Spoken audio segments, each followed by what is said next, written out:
Hi friends, నేను స్మా and welcome back to Srilakshmi's garden. ఈరోజు నేను టర్మరిక్ హార్వెస్ట్ చేస్తున్నాను. సో ఆ వీడియో అయితే యాడ్ చేస్తున్నాను, చూడండి. యాక్చువల్లీ ఈరోజు వీడియో పోస్ట్ చేయొద్దు అనుకున్నాను, బట్ కొంచెం చిన్న వీడియోనే కదా అని చేస్తున్నాను. ఇది చాలా చిన్న పాట్లో ఉండింది. 9 ఇంచ్ పాట్, ఇది 9 నంబర్ గ్రో బ్యాగ్, చాలా చిన్నది. సో దాంట్లో కూడా మోర్ దాన్ ఇంచుమించుగా మనకి కేజీ అనుకుంటా వచ్చాయి. 950 గ్రామ్స్ అనుకుంటా వచ్చింది టర్మరిక్. ఒక్క బ్యాగ్లో పెట్టుకున్నాను నేను. తెలుసు కదా కొన్ని పాట్సే ఉంటాయి నా గార్డెన్లో, సో అందుకని ఏదో వేసాను, అన్నీ పెంచుకోవాలనే ఉద్దేశంతో. ఇది అసలు సక్సెస్ అవుతుందో లేదో కూడా తెలియదు అనమాట. ఫస్ట్ టైం పెంచుకున్నాను నేను.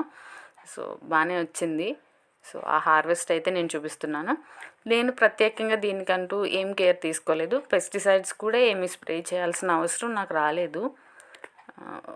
చాలా కొన్ని పెస్ట్లు వస్తాయట, బట్ నాకైతే రాలేదు.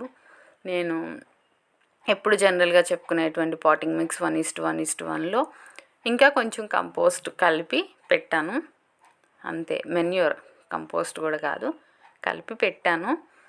అవి 2 బల్బ్స్ అనుకుంటా నేను పెట్టాను. ఆల్మోస్ట్ 9-10 months ఎంతో అయింది పెట్టి. సో ఇప్పుడైతే మొత్తం ఆకులు కొన్ని వాడిపోయినాయి అని తీసేసాను. సో ఎంత మంచి హార్వెస్ట్ వచ్చిందో చూడండి. అండ్ 15 daysకి ఒకసారి కొద్దిగా అన్ని మొక్కలతో పాటు కంపోస్ట్ ఇచ్చేదాన్ని. ఆ పైన కొంచెం లూజ్ చేసి మట్టి కొంచెం కంపోస్ట్ ఇస్తూ, వాటరింగ్ కూడా జనరల్గా పై లేయర్ ఎండినప్పుడు మాత్రం వాటరింగ్ చేశాను. ఇంతే నేను చేసింది. అండ్ యాజ్ యూజువల్ ఎప్పుడు ఫుల్ సన్లోనే ఉంటుంది. మొత్తం నా గార్డెన్ అంతా కూడా ఆల్మోస్ట్ ఫుల్ సన్లోనే ఉంటుందన్నమాట. సో బాగా ఎండ వస్తుంది.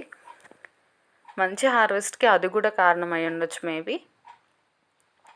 సో ఇంకంతే, స్పెషల్ కేర్ అంటూ నేను ఇంకేం తీసుకోవాలా. లిక్విడ్ ఫెర్టిలైజర్స్ లాంటివి అయితే అసలు నేను ఇవ్వలేదు. ఒక్కసారి కూడా ఎప్పుడు ఇవ్వలేదు. సో ఇంతే నేను తీసుకున్న స్పెషల్ కేర్. పెస్టిసైడ్స్ కానీ ఇంకా ఏమీ నాకు స్ప్రే చేయాల్సిన అవసరం రాలేదు. వాటికి ఏ పెస్ట్ రాలేదు. మరి జనరల్గానే పసుపు అంతేనో లేదా నా గార్డెన్లో రాలేదో నాకు తెలియదు. కొన్ని పెస్ట్లు వస్తాయట. వాటరింగ్ ఎక్కువ చేయడం, తక్కువ చేయడం లాంటివి చేయడం వల్ల ఎక్కువ ఫెయిల్యూర్ ఉంటుంది దీంట్లో. అది జరగలేదు. సో చాలా బాగా వచ్చింది హార్వెస్ట్. అది ఇప్పుడు ఇంకా నాటుకోకూడదు టర్మరిక్. ఇప్పుడు నాటితే వస్తుందంట, కానీ చాలా డిసీజెస్, పెస్ట్లు అవి వచ్చేటువంటి ఛాన్స్ ఉంటుందంట. సో అందుకని చెప్పి నేను ఇంక ఇప్పుడు పెట్టకూడదు. ఏదైతే మదర్ రైజోమ్ ఉందో అది పెద్దది ఉంది కదా, అది స్టోర్ చేసుకుని ఎండనివ్వకుండా దాన్ని అట్లనే బాగా అవన్నీ తీసేయకుండా రూట్స్తో సహా దాచుకోవాలంట. ఇప్పుడు మీరు చూస్తున్నది అదే. సో అది దాచుకుని నెక్స్ట్ సీజన్కి పెట్టుకోవాలంట. నేనైతే అంత పెద్దది కూడా తీసుకురాలేదు. చిన్నది ఎవరో మా నైబర్స్లో ఎవరో ఇస్తే చిన్నది పసుపు పెట్టాను. సో అలా స్ప్రెడ్ అయింది. అది ఇంత వచ్చింది.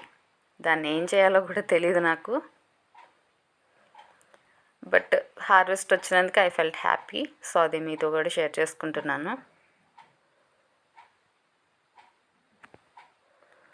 సో ఇది పెంచుకోవడం కూడా చాలా ఈజీ అనమాట. సో ఇది ఫ్రెండ్స్ ఈరోజు వీడియో. మీ అందరికీ నచ్చిందని అనుకుంటున్నా. అంత ఏమీ ఉండకపోవచ్చు, జస్ట్ హార్వెస్ట్ చూపించుకుంటున్నా అంతే. Thank you.